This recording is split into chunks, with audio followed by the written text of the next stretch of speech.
이강인이 빠진 PSG가 뉴캐슬의 1대4로 대패를 하며 프랑스 축구 팬들이 충격에 빠졌습니다. PSG가 무려 5천억을 투자한 초호화 공격진이었기에 공격수 3인방을 향해 최악이다라는 말이 나올 정도로 비판 댓글과 기사들이 쏟아지고 있다고 하죠. 그러면서 자연스럽게 이강인 선수에 대한 말들이 나오고 있습니다. 일각에서는 아시안게임을 참가하지 말았어야 한다는 말까지 나오고 있는 상황인데요. PSG는 영국 뉴캐슬 세인트 제임스 파크에서 열린 2023-24 시즌 챔피언스리그 조별리그 2차전 뉴캐슬과의 경기에서 1대4라는 충격적인 점수로 패배했습니다. PSG는 이번 뉴캐슬전에서 패하며 조 2위로 추락했는데요. 뉴캐슬은 지난 밀란전 무승부에 이어 홈에서 PSG를 잡아냈으며 함께 열린 밀란과 도르트문트의 경기가 0대0으로 마무리되며 조선두로 올라서게 된 것이죠. 결국 경기는 홈에서 4골을 터뜨린 뉴캐슬의 4대1 승리로 마무리됐고 아쉬운 패배가 아닌 충격적인 패배에 PSG 팬들은 큰 충격을 받았습니다. 뉴캐슬은 2021년 사우디 컨소시엄에 인수되면서 막대한 자본을 등에 업고 프리미어리그의 신흥 강호로 떠올랐죠. 역시 돈이 좋긴 좋은데요. 뉴캐슬의 머니의 힘은 곧바로 효과를 드러냈고 2021-22 시즌 전반기에는 부진을 면치 못하던 뉴캐슬은 2022-23 시즌의 역사를 만들었습니다. 뉴캐슬은 PL에서의 영향력을 유럽 무대에서도 떨치고자 했습니다. 오랜만에 돌아온 UCL은 뉴캐슬에 쉬운 환경을 주지 않았고 프랑스와 독일, 이탈리아를 대표하는 클럽들을 한 조에 묶으며 죽음의 조를 만들어낸 것이죠. 그럼에도 불구하고 챔피언스리그에서 PSG는 우승 후보였는데요. 이번 여름 이적 시장 때 리오넬 메시와 네이마르, 세르히오 라모스 등 슈퍼스타들이 모두 팀을 떠났지만 음바페를 지키는 데에는 성공했거든요. 그리고 이강인이 합류했습니다. 팬들은 그간 챔피언스리그 성적 부진의 원인으로 언급됐던 메시와 네이마르를 PSG 공식 계정에서 언급하며 구단의 경기력을 비판했는데요. PSG 팬들은 구단 공식 계정에 구단이 1대4로 패배했다는 게시물이 올라오자 해당 게시물에 메시와 네이마르가 웃는다. 덴벨레와 음바페는 어디 있는가? 또 메시와 네이마르 잘못이야? 엘리케 선수 기용 문제가 있다. 라며 강한 비판 의견을 쏟아낸 것이죠. 이러한 반응은 그간 PSG의 챔피언스리그 성적 부진의 원인이 메시와 네이마르에게 쏠렸던 점을 지적한 것이었습니다. PSG 팬들과 메시, 네이마르의 사이는 지난 시즌 크게 틀어졌는데요. 2022-23 시즌 챔피언스리그의 우승 후보로 꼽혔던 PSG는 뛰어난 전력에도 불구하고 16강에서 조기 탈락했고 일부 팬들은 메시와 네이마르에게 분노를 드러내기도 했죠. 그들은 고액 연봉을 받고 있음에도 챔피언스리그 우승을 이끌지 못한 네이마르의 불만을 가져 자택까지 찾아가 시위를 벌이기도 했습니다. 마음고생을 했던 네이마르와 메시는 불편한 기색을 내비쳤는데 메시의 경우 인터 마이애미 이적 이후 난 PSG로 가는 걸 원하지도 않았고 계획하지도 않았다. 난 바르셀로나를 떠나고 싶지 않았다. 난 바르셀로나에 머물고 싶었지만 내가 살던 곳과 다른 도시에 사는 것에 익숙해져야 했다. 라며 PSG 생활에 대한 부정적인 감정을 털어놓았습니다. PSG는 메시, 네이마르가 빠진 만큼 공격 보강에 초점을 맞췄는데요. 이에 랑달 콜로 무아니, 우스만 덴벨레, 브래들리 바르콜라, 위고 에키티케, 이강인, 사비 시몬스, 곤살로 하무스, 마르코 아센시오 등 무수히 많은 공격 자원들을 영입했습니다. 그 중에서 가장 기대를 모은 3인방은 콜로 무아니와 하무스, 덴벨레였죠. 하지만 이 경기에서 세 선수는 모두 침묵을 지켰는데요. 후스코어드 기준 합산 5번의 슈팅을 시도했지만 단 한 차례도 뉴캐슬의 골망을 흔들 수는 없었습니다. 덴벨레는 0점을 맞추지 못한 모습이었고 하무스는 전방에서 여러 차례 고립됐으며 콜로 무아니 역시 팀과 따로 노는 듯한 모습을 보였고 슈팅은 한 차례도 없었던 거죠. 세 선수의 이적료합은 3천억이었지만 어떠한 영향력도 보이지 못했습니다. 에이스 음바페 역시 부진을 면치 못했죠.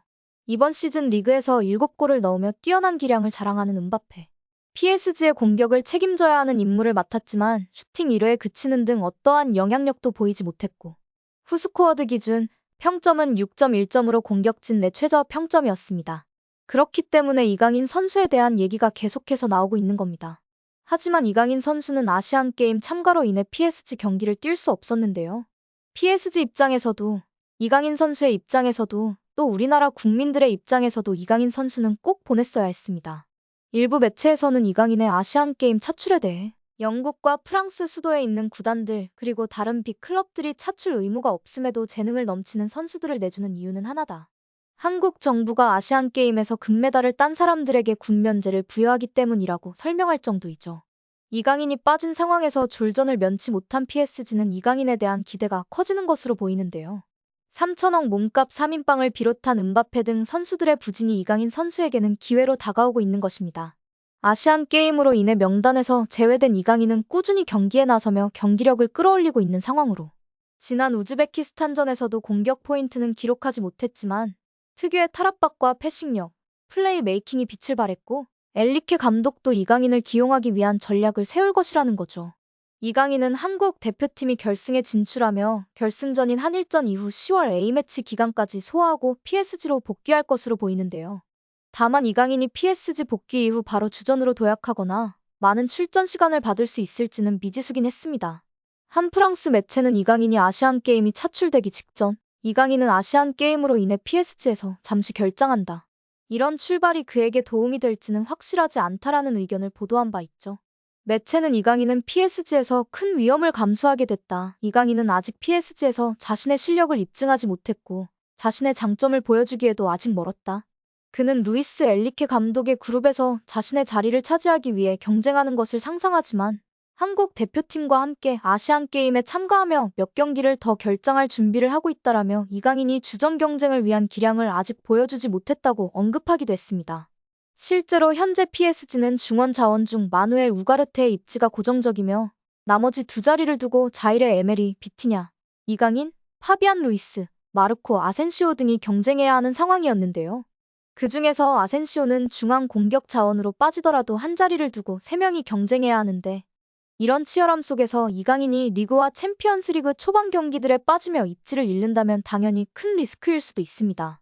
이강인이 아시안게임으로 결장한 사이 루이스 엘리케 감독이 3백 전술을 활용하며 중원에 기용되는 숫자가 2명으로 줄었는데 공격진의 음바페, 덴벨레, 무아니가 고정된 상황에서 우가르테와 함께 자이레 에메리, 비티냐가 번갈아 기용되고 있는 중원에 이강인이 곧바로 자리 잡기는 쉽지 않아 보이긴 했죠.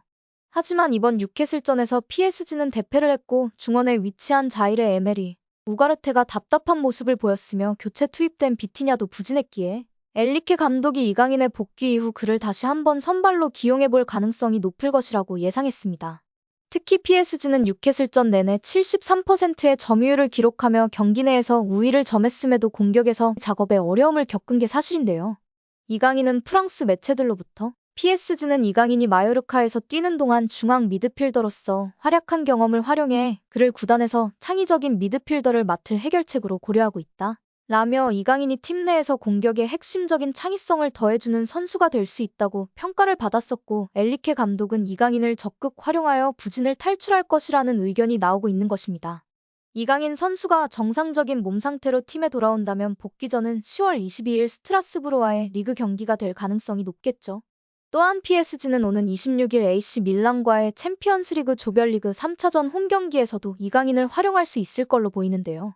이강인 선수가 부상을 딛고 PSG에서 어떤 활약을 보여줄지 많은 관심 부탁드리며 영상이 도움이 되셨다면 구독과 좋아요 부탁드립니다. 감사합니다.